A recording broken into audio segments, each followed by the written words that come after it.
Hello everyone, कैसे हैं आप सब। आई होप आप सब बहुत अच्छे होंगे। मेरा नाम है Pinky Jawrani. Welcome to my YouTube channel. हमारा टॉपिक चल रहा है अलजेब्रा, और अलजेब्रा में हम आज इस टॉपिक पे पहुंच गए हैं। मल्टीप्लिकेशन ऑफ एक्सप्रेशन तो चल ही रहा है, लेकिन उसमें क्या हम यहाँ पे पहुंचे हैं बाइनोमियल इनटू ट्राइनोमियल। इसके पहले मैंने जो वीडियो अपलोड्स किए हैं वो अलजेब्रा स्टार्टिंग से है। अगर आपको वो पढ़ना है तो आप मेरे यूट्यूब चैनल पे विजिट करके देख सकते हैं। अभी इससे जस्ट पिछला वीडियो में मैंने आप बताया था कि मोनोमियल इंटू मोनोमियल और मोनोमियल इंटू बाइनोमियल को मल्टीप्लाई कैसे करते हैं। अब आज हम पढ़ेंगे बाइनोमियल इंटू ट्राइनोमियल। चलिए स्टार्ट करते हैं। आज मैं आपको समझाती हूँ कि बाइनोमियल और ट्राइनोमियल कैसे मल्टीप्लाई होते हैं। तो जैसे मैंने आपको बताया था, जिसमें दो टर्म होते हैं उसको हम बाइनोमियल बोलते हैं। ठीक है, तो इसमें देखिए x है और +2 है, तो ये एक टर्म हो गया, ये दो टर्म हो गया, तो ये बाइनोमियल हो गया। दो है इसमें, ठीक है। और इसमें कितने टर्म है, 1 2 3, तो इसमें 3 टर्म्स हैं, तो इसका मतलब ये क्या हो गया, ट्राइनोमियल हो गया। एक होता है पोलिनोमियल, वो मैंने आपको पिछले वीडियो में समझाया था कि पोलिनोमियल क्या होता है। मैं आपको बस इतना बता रही हूँ कि ये भी पोलिनोमियल है और ये भी पोलिनोमियल है। एक से ज्यादा वाले को पोलिनोमियल बोल सकते हैं, लेकिन ट्राइनोमियल तो ट्राइनोमियल है और बाइनोमियल बाइनोमियल है। चलिए स्टार्ट करते हैं, इसको सॉल्व कैसे करते हैं। मैंने आपको बताया था कि ब्रैकेट्स ओपन करते हैं तो इसको वैसे का वैसा लिखे रहेंगे और इसको ओपन करेंगे, क्योंकि ये वाला जो x है, हम पहले इसको x को लेंगे और यहाँ पे कोई साइन नहीं है इसके बीच में, तो क्या कहलाता है, और हम कर भी रहे हैं मल्टीप्लाई, और तो यहाँ पे हम क्या करेंगे, मल्टीप्लाई। अब क्या करेंगे, इस x को, ये वाला जो x है वो इस पूरे ट्राइनोमियल से मल्टीप्लाई होगा, और ये जो +2 है ये भी पूरा ट्राइनोमियल से मल्टीप्लाई होगा।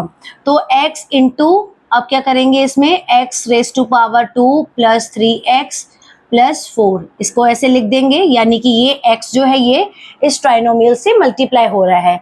फिर ये +2 है तो यहाँ पे +2 करेंगे और फिर वही ट्राइनोमियल हम लिख देंगे। ठीक है, x+2² 3x +4। इतना तो आपको समझ में आ गया होगा पहला स्टेप, कि हम पहले डिस्ट्रीब्यूट कर देंगे, जो पहले बाइनोमियल है इसको पहले डिस्ट्रीब्यूट कर देंगे। तो ऐसे अगर हम स्टेप बाय स्टेप सॉल्व करते जाएंगे तो हमें इजीली समझ में आएगा कि हमें करना क्या है अलजेब्रा में। अलजेब्रा में बस स्टेप बाय स्टेप, अभी हम ये करना है, अभी हमें ये करना है, ये ध्यान देना है। ठीक है, पहले हमने इसको डिस्ट्रीब्यूट कर दिया, x को इससे मल्टीप्लाई करना है, +2 को इससे। अभी कुछ मल्टीप्लाई किया नहीं हमने सिर्फ डिस्ट्रीब्यूट कर दिया कि कैसे मल्टीप्लाई करना है। उसके बाद अब क्या करेंगे, जो ये x है, ठीक है, ये जब इससे मल्टीप्लाई हो रहा है तो ये इन तीनों से हो रहा है, ना कि सिर्फ इससे होगा। तो ये जो x है इन तीनों से जब मल्टीप्लाई होगा तो क्या आंसर आएगा हमारा, जब इससे मल्टीप्लाई होगा। मैंने आपको बताया था, कभी भी पावर्स में वेरिएबल मल्टीप्लाई होता है तो वो पावर्स उसकी जो बढ़ जाती हैं। ठीक है, मल्टीप्लाई होता है तो वेरिएबल का। अब ये दोनों वेरिएबल हैं, जब x का मल्टीप्लाई हुआ तो ये पावर्स क्या हो जाएंगी, मैंने आपको बताया था बेस सेम लिख के पावर्स ऐड हो जाती हैं। तो आप ऐसे भी कर सकते हो कि x कितनी बार हुआ, कितना पावर बढ़ा, x इंटू यहाँ पे स्क्वायर है तो यहाँ पे x³ हो जाएगा। और ऐसे भी कर सकते हैं कि इसका बेस सेम है तो x को लेके 2 + 1 3 है ना, x⁻³ यानी x³, इसको हम x³ बोलेंगे। अब ये x इससे भी मल्टीप्लाई हो रहा है 3 से, तो यहाँ पे पहले साइन लगाएंगे जो इसके बीच में सेपरेटर का है, प्लस फिर x इंटू 3x की, तो क्या हो जाएगा 3x²। यहाँ पे स्क्वायर, यहाँ पे 1 था, यहाँ पे 1 इसका ले लिया, तो क्या हो जाएगा 3x² हो गया, यहाँ पे 3x² हो गया। अब ये वाला x इससे मल्टीप्लाई हो रहा है 4 से, तो जब 4 से मल्टीप्लाई होगा x तो क्या हो जाएगा 4x।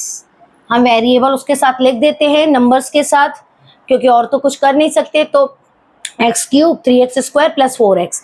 अब सेम प्रोसेस हम इसमें भी कर लेंगे, यहाँ पे सेपरेटर का +2 लगाया, अब 2 इंटू x² किया तो कितना हो जाएगा 2x² हो जाएगा। ठीक है, और ये 2 इससे जब मल्टीप्लाई हुआ तो 2 इंटू 3 क्या हो जाएगा, 2 3 जा 6, और यहाँ पे क्या लगेगा 6x प्लस 2 4 जा क्या होगा 8। अब हमें देखना है कि क्या क्या हमारे सेम वेरिएबल हो रहे हैं उसी को आपस में प्लस माइनस करेंगे, ठीक है। सेम सेम वेरिएबल कहाँ पे हैं, अब देखिए सेम वेरिएबल तो यहाँ पे तो एक्स क्यूब है, तो एक्स क्यूब का कोई कहीं दिख नहीं रहा है तो एक्स क्यूब लिख लेंगे, ठीक है। स्क्वायर दो जगह हमें दिख रहे हैं, एक 3x स्क्वायर लिख रहा है और यहाँ पे 2x स्क्वायर लिखा है, तो दोनों जगह जब प्लस होते हैं तो हमें कोफिशिएंट्स को बस प्लस करना होता है, ठीक है। वेरिएबल हमारा सेम रहता है, कोफिशिएंट्स को हम प्लस कर रहे हैं तो 3 + 2 कितना हो जाएगा 5, यानी कि ये 5 से एक्स स्क्वायर हो गया, हम प्लस कर रहे हैं। अब यहाँ पे 4x है और यहाँ पे 6x है, दोनों को प्लस किया, दोनों के आगे प्लस का साइन। अब यहाँ पे क्या होता है, जब आपके साइन डिफरेंट होते हैं, प्लस या माइनस, प्लस माइनस, तो आपको थोड़ा सा ट्रिकी हो जाता है कि क्या करेंगे, प्लस करेंगे माइनस। यहाँ पे पूरा प्लस में है तो हम सिर्फ इसको प्लस प्लस करते जाएंगे।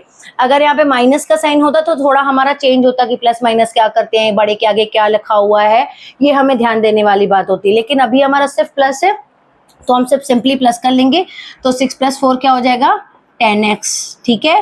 अब यहाँ पे क्या करेंगे, अब आखिरी में आपका वेरिएबल क्या बचा, यहाँ पे 8, ठीक है, ये 8 बच गया। अब आप देख सकते हैं कि यहाँ पे आ गया एक्स क्यूब, यहाँ पे एक्स स्क्वायर, यहाँ पे x और यहाँ पे 8, यानी सब अलग अलग वेरिएबल। ये नंबर अपना अलग है, ये x का यहाँ पावर नहीं है कुछ भी, तो यहाँ अलग हो गया।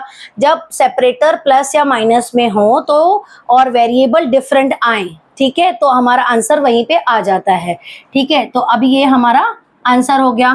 तो आप ये भी देख सकते होंगे कि हमारा लाइन से आंसर आया है, जैसे पावर 3 सबसे बड़ी है तो 3 आया, फिर स्क्वायर आया, फिर x की वैल्यू कुछ नहीं है तो 1, मतलब इस क्यूब, फिर स्क्वायर, फिर 1, फिर 8, ऐसे करके हमारी वैल्यू आ गई। तो ये हमारा क्या हो गया, आंसर हो गया। आई होप आपको ये समझ में आया होगा कि बाइनोमियल और ट्राइनोमियल को कैसे मल्टीप्लाई करते हैं। देखिए क्या होता है कि मेरे वीडियो में आपको क्या स्पेशल मिलेगा कि जैसे मैंने अलजेब्रा स्टार्ट किया है, तो अलजेब्रा क्या है, पूरा वास्ट टॉपिक है, तो मैंने पूरे टॉपिक्स कवर कर रही हूँ, ताकि अगर कोई 6th का बच्चा भी देख रहा हो तो हाई लेवल क्वेश्चंस भी उसे आ जाए, जो 8th में आते हैं, 7th में आते हैं और जो उसकी क्लास में आ रहे हैं। क्या होता है कि जब क्लास वाइज अपन पढ़ते हैं तो उतना ही चैप्टर में 2-3 दिए रहते हैं, 2-3 पेज का एक चैप्टर रहता है या 4-5 पेज का आंसर रहता है, चैप्टर रहता है, तो उसमें क्या होता है कि हमारा इतना ही सिलेबस कवर किया जाता है जितना हम वो स्टैंडर्ड होता है कि 6th क्लास के लिए, 7th क्लास के लिए, 8th क्लास के लिए, वो लेवल बढ़ता जाता है।